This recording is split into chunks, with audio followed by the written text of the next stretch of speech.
நீங்களா என்ன தேடி வருவீங்கன்னு பார்த்தா வேலைக்கு ஆகுது போலியே. ஸோ இனிமே நான் வெயிட் பண்றதா இல்லை. சார் சார் நான் சொல்றது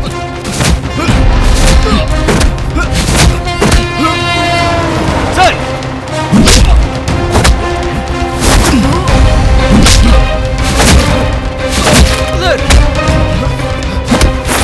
சொல்றதை கேளுங்க சார். யோ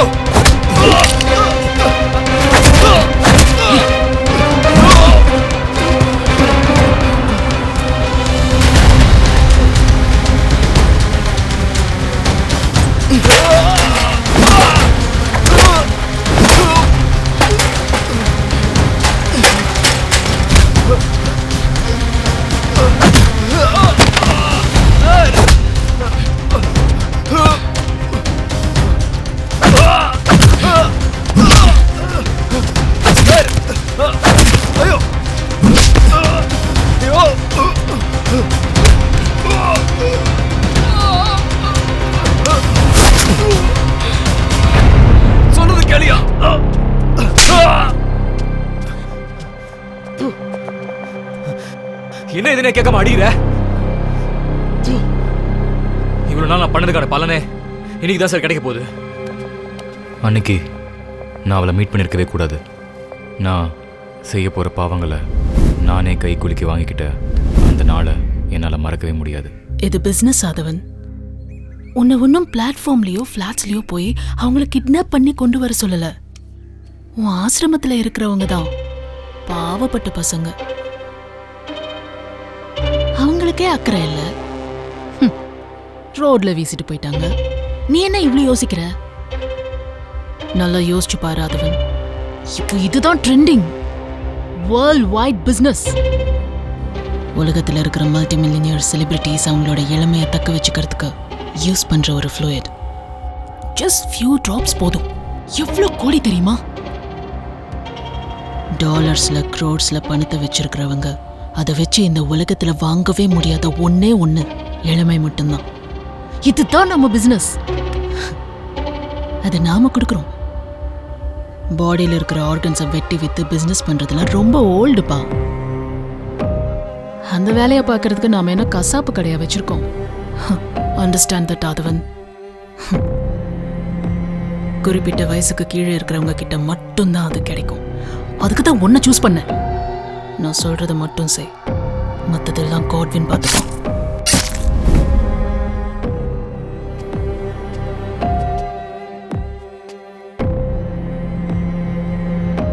எத்தனை பிஞ்சு குழந்தைகளை தேன் கையாளவே கொண்டு இருப்பேன். குழந்தைங்களோட சிரிப்பும் அழுகையும் முகமும் மூச்சும் எனக்கு பணமாக தான் தெரிஞ்சது. அற்பனா என் வாழ்க்கையில் வர வரைக்கும்.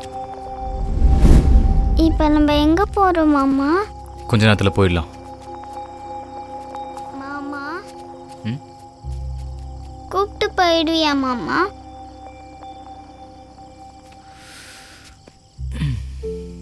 போயிடலாம் பாப்பா. ஏன்டா கண்ணு அழுவுற? நீ வேணும்னா என்னை கொன்னுடு மாமா. என் அப்பாவே கொண்டு வந்து என்னை அனாதைன்னு சொல்லிவிட்டு போயிட்டாரு. எனக்கு அம்மா வேணும்னு தனியா உட்காந்து அம்மா கிட்ட கேட்டது தான் அதிகம் மாமா.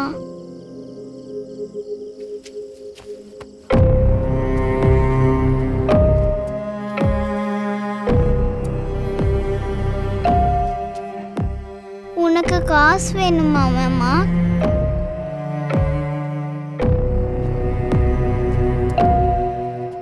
என்ன எதுவும் கேட்காத. ஒன்னே ஒன்று மாமா, நான் செத்து பழக்க முன்னால என்னை தூக்கி வச்சுக்கிறியா?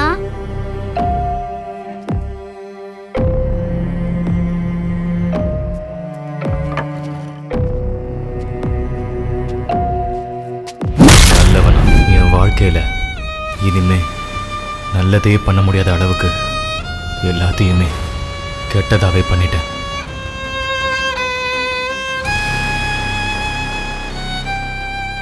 அர்ப்பணா எனக்குள்ள இருக்கிற குற்ற உணர்வை உணர வச்ச முதல் குழந்தை. மாமா அர்ப்பணாவை கொண்டு அதிர்ச்சியிலிருந்து வெளியில் வராதனா தமிழினி அப்படி பண்ணதுனால அவளையும் கொண்டுட்டேன். அதுக்கப்புறம் தான் முடிவு பண்ணேன், இதில் சம்மந்தப்பட்ட ஒருத்தனையும் விடக்கூடாதுன்னு. நான் அவள் ஆசிரமத்தில் கொண்டு வந்து விட்டு அவங்க அப்பா ரவி எங்களை பற்றி எல்லா உண்மையும் தெரிஞ்சு வச்சுருந்தோம். சமூகத்துக்கு முன்னாடி பெரிய ரைட்டராக இருந்தோம். கோடி கோடியாக பிச்சை வாங்கிக்கிட்டு இது எல்லாத்தையும் மறைச்சிட்டு இருந்த பூபாலன், மன்னிக்க முடியாத குற்றவாளி. அந்த மாதிரியே இவன் கிட்ட இருந்து எச்ச வாங்கி இந்த கேஸையே ஒன்றுமில்ல வாங்க பார்த்த இன்ஸ்பெக்டர் சுந்தர். இதில் ஒருத்தனை உயிரோட விட்டுட்டு நான் ஜெயிலுக்கு போகிறதாலேயோ செத்து போகிறதாலேயோ என்ன அர்த்தம் இருக்க போகுது? அர்த்தமே இல்லாமல் போன என் வாழ்க்கையில் இனிமே.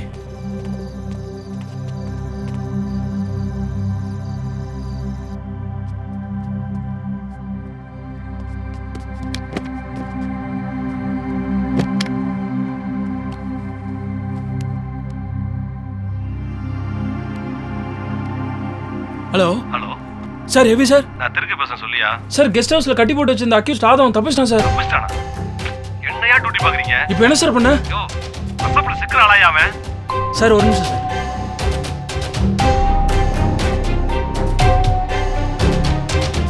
சார், ஃபைண்ட் அவுட் நந்தினி எழுதிருக்கான் சார். பையா போன.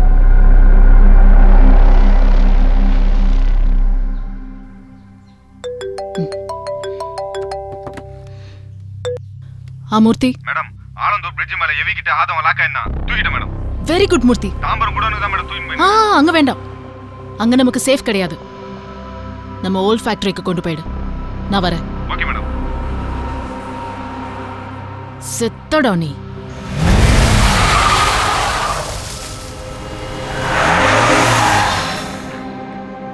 உனக்கு தேவையில்லாத வேலை மூர்த்தி இது. நீ என் மைண்ட்லேயே இல்லை. உயிரை காப்பாற்றிக்கோ. நீங்கள் ஒருத்தர் கூட தப்பிக்க முடியாது.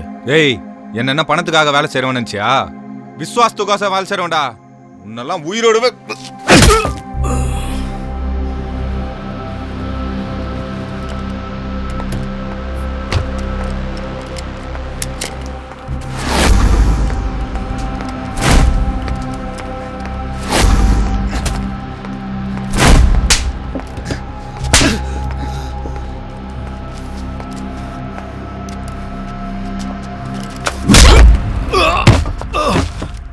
தூக்குடா அவனை.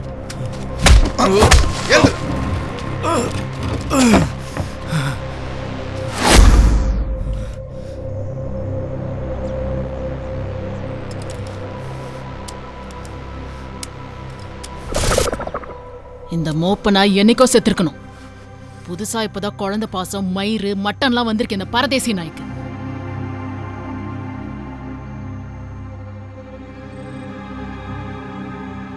நானே காப்பாத்தி இப்ப மறுபடியும் என் கையாலேயே சாவுது.